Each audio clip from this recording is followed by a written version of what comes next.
changed. He's the most valuable player in the American League, period. If it started now, I would vote for him. And 2 months from now, I would vote for him again. He's the best player on the best team.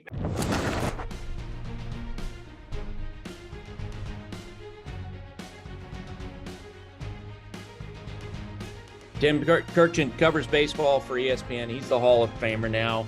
Tim, when you sign autographs going forward, are you going to put HOF underneath your name? No, because I'm not a Hall of Famer. That's a distinction for the players. Now, these collectors, they're everywhere, as you know. They're always sending stuff to you, me, whatever. If they say, could you please do this for me? I do it for them. Otherwise, I would never do it on my own. It's pretentious and I'm not going to do it, but I don't want to be a jerk and tell somebody who really wants this on a baseball that I'm not going to do that. So if you ask, I will. If you don't, I won't. So in the mural of your face in your living room, you're not going to put HOF in the lower right-hand corner either? No. And I did mention somebody other than myself in my speech, Buster, which you were questioning me on. So no, that stuff doesn't matter. It's time to move on. We have a trade deadline. No more Hall of Fame. Well, we do have one thing, Taylor. You remember the tweet we got the other day? Yeah, let me dig it up here. We've got someone, Tim, who broke down some stats basically from your speech. It's going to take me a second here to dig it up. Hang on, everybody. Hang on. Got it right here. All right. So Lewis W at Elu2718 wrote in, jokes about Tim K's selflessness got me thinking. I counted roughly 43 shout outs by name in his Hall of Fame speech, lasting 16 minutes and 53 seconds. That's a personal thanks to a different person, an average of 23.6 seconds in a speech that had me in stitches and in tears. What a pro. Tim?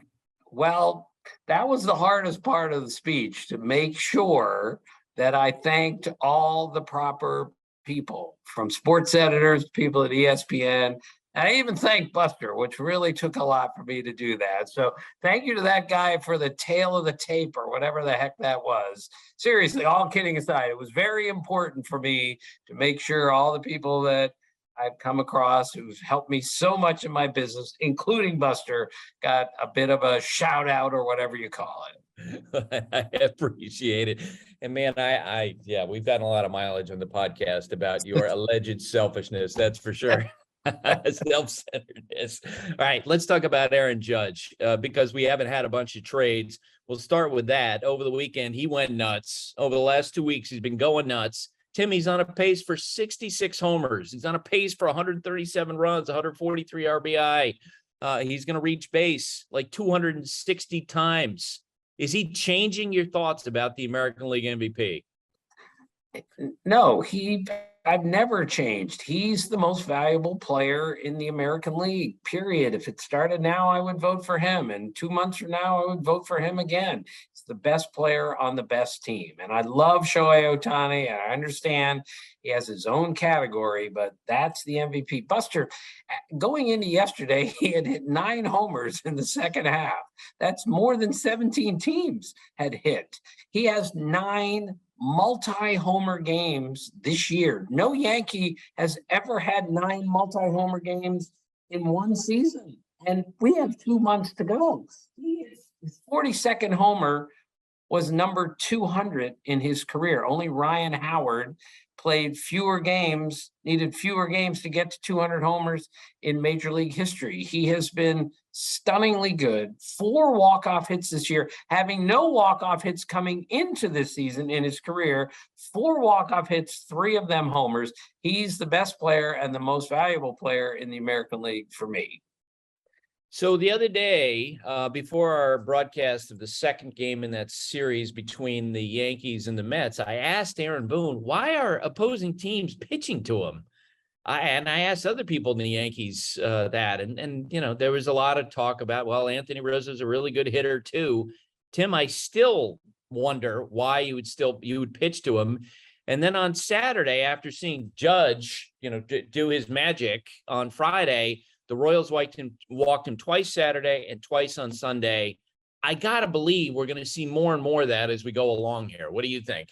Yeah, I agree. I mean, Anthony Rizzo had a huge homer yesterday. He's got 25. Giancarlo Stanton is coming back, and he's a very dangerous man when he's swinging it well. But I'm with you. He's seeing way too many pitches to hit is Aaron Judge. He's too good right now, and you have to avoid him if at all possible and let somebody else beat you. That's how good he has been. And Buster, again, when he can play center field and he jumped over the outfield fence the other day to rob a homer. He's not just some big, as Buck Show all of a sudden, some big hairy guy who hits homers.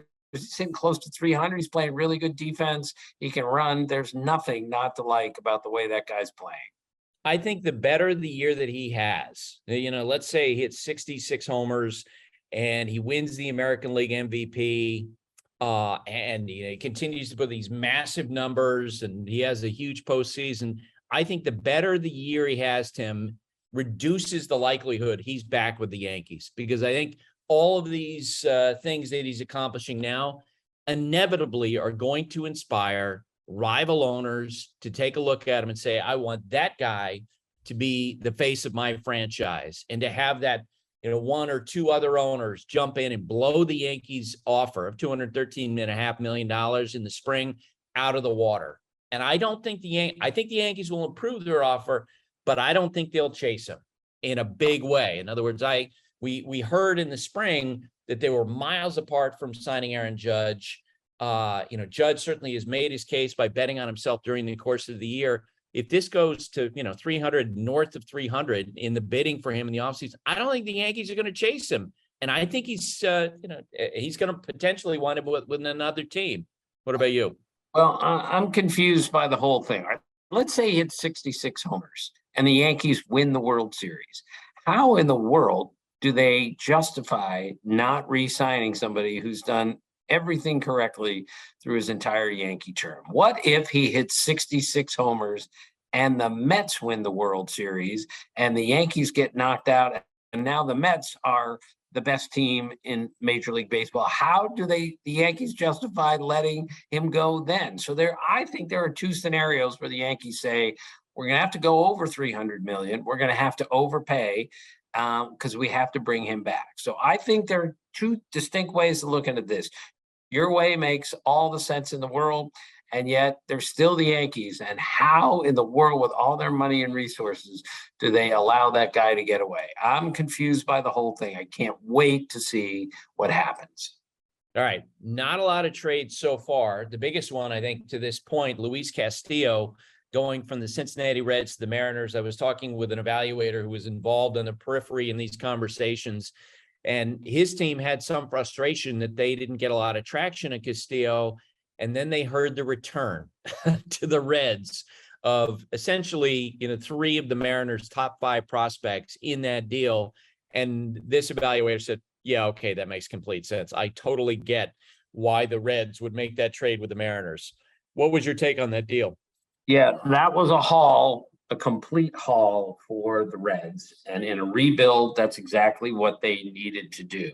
So I talked to an American League manager the other day who told me, well, the Mariners were already going to the playoffs because they're really good. Now they're definitely going to the playoffs after getting Luis Castillo. So, here's a team that hasn't been there since 2001. They've had some close brushes, including last year, didn't make it. And I have an American League manager saying, well, they're in now because they got that guy. I mean, Buster, Luis Castillo has been really good lately. He's a difference maker. He can turn a non-contender maybe into a contender, and maybe a contender into a champion. I'm not saying the Mariners are better than the Astros or the Yankees, but that's another element. But the only way you get better is if you overpay once in a while, and they really paid a lot for Luis Castillo. All right, the 3 teams that are being talked about the most around Juan Soto, the player we're all waiting to hear about: Cardinals, Padres, and Dodgers. Among those 3 teams, which team needs to make a deal for him the most? Well, I'm with you, Buster. I don't know if you still believe it. I still think the Padres need him the most. The Padres are in a fight to win a playoff spot. They didn't win a playoff spot last year. They got everyone excited.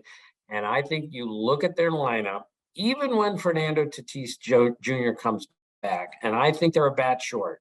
I think their pitching is really good, and I think they would be a beyond dangerous team if they were to get Juan Soto and go Tatis Jr., Soto, and Manny Machado for the next 3 postseasons. I would take my chances with that, with the pitching that they have. The Cardinals, of course, need Juan Soto. The question is, do they need a starting pitcher or 2 even more? So does that get in the way of the Cardinals making a deal? And the Dodgers are 35 games over 500 right now, with all sorts of things having gone wrong. I can see them saying we have everything it takes to get him. Look at our lineup when we put Soto in it, but I'm going to put them as certainly third on someone who a team that needs Juan Soto, because they don't need much. They're that good. Yeah, I'm going to be talking with Jesse Rogers coming up here. My theory on the Dodgers is that they're goosing the Padres. They're trying to drive up the price. Could that make sense for you? Of course, those teams don't like each other. They're in the same division. The Dodgers could do whatever they want now with the money and resources they have, and they may say, let's get involved in this. And then the Padres are going to have to give up one more prospect than they want to give up. And let's make them do that. Let's make it hurt if they're going to get Juan Soto on their team.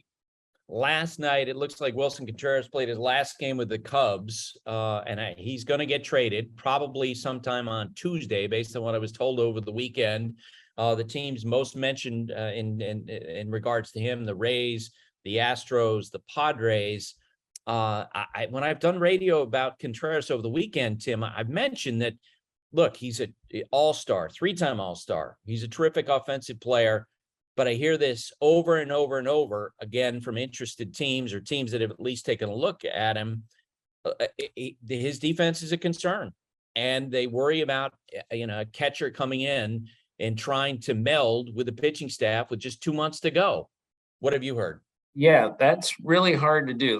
Look, the Rays are so desperate for another hitter, at least to me. Even though they got David Peralta, I think they would put Willson Contreras behind the plate and say, we'll figure this out. And yet the Rays win because of all the little things that make them better. And that's the coordination between the catcher and the pitcher. And if that doesn't work, and their only real strength right now, their pitching, is limited somehow because they don't have the right catcher, maybe he goes somewhere else. The Astros catching has been so weak offensively. Can you imagine Dusty Baker adding Willson Contreras to that lineup? I think Dusty's the type that would say, look, we'll give up a little bit on framing here to get that guy's bat in the order. And they're hitting under 200 last I checked as a unit, the catchers in Houston. That might make them a World Series champion if they were to get Willson Contreras. I understand the defense, but every once in a while you got to say this guy's going to hit a bunch of homers when he shows up. Jacob deGrom will return to the Mets rotation on Tuesday against the Washington Nationals. It'll be more than a year, Tim. About a year and a month is his last outing in the big leagues. What do you expect? I'm really confused as to what to expect. Every time he goes out there, I expect him to be dominant because he's great. He's one of the best pitchers we've ever seen. But you take a year away from this game, and now you're pitching on the biggest stage with all this pressure in the middle of a pennant race. I don't know what to expect. But my guess is he's going to pitch. He's going to pitch 4 or 5 innings. He's going to be really good, and they're going to get him out of there. I know I've talked to people with the Mets, and they don't know what to expect just because it's been so long. Buster, this is the hardest game in the world to play. You take a year away from it, and something as fine as the art of pitching, who knows what they're going to get? But he's thrown 100 in the minor leagues. If he's throwing 100 in the big leagues, he's going to pitch 4 or 5 really good innings, and then we'll see how he feels on Wednesday. Yeah, the thing I'm really curious about when he comes back is what Jacob deGrom are we going to see? Because I know, and you know that last year there started to be this rumbling of conversation of, boy, maybe throwing 100 miles per hour on every pitch isn't a good idea for him. Maybe he should dial it back a little bit. I think there are other folks in the Mets organization who believe that could be better. I bumped into Kevin Plawecki, who's a longtime friend and teammate in the Mets organization. Now Kevin's with the Red Sox, as you know, and he just smiled at that theory. He goes, nah, he's way too competitive to do that. I don't know if you saw a video of his last minor league start when he got knocked around. He gave up a couple home runs, 4 runs in 4 innings. What really jumped out at me, Tim, was how little effort there was in the delivery. And that may have been, I'm sure it probably was by design, but he looked like he's throwing about 70, 80%. And it was just so different looking. So I'm not sure exactly, are we going to see the deGrom that's coming out breathing fire and throw 5 innings of 100 miles per hour and dominate everybody? Or are we actually going to see a pitcher who's now in his mid-30s trying to make an adjustment and dialing back in an effort to stay healthy? I'm with Kevin Plawecki on this. I'm not sure he's capable of not competing at 100%. I think when you throw 100, you go out there and you want to throw 100. You don't want to throw 92. That's not good enough. We tell great center fielders, we don't want you to run into the wall, so don't play as hard. They can't do that. We tell hitters, look, cut down on your swing. We don't need you to try to hit a home run on every pitch, when a lot of guys still do that no matter what. I think it's really hard to take a tremendous athlete, wildly competitive, and say, don't try as hard. I don't think it works that way. And I don't think it'll work that way with Jacob deGrom. I think he's breathing fire, as you said. I think he's throwing 100 until he comes out. Yeah, I would love to watch that outing, but that's going to be right after the trade deadline. And I think I'm going to be recovering at that point. You will too. Maybe that'll be nice. We guys sit back and watch a ball game and not worry about where Juan Soto is going to be traded. All right, Tim, I will see you on the desk tomorrow. Okay, Buster, travel safely and try to get some sleep. So glad you got a room there. Thank you for watching ESPN on YouTube. For live streaming sports and premium content, subscribe to ESPN+.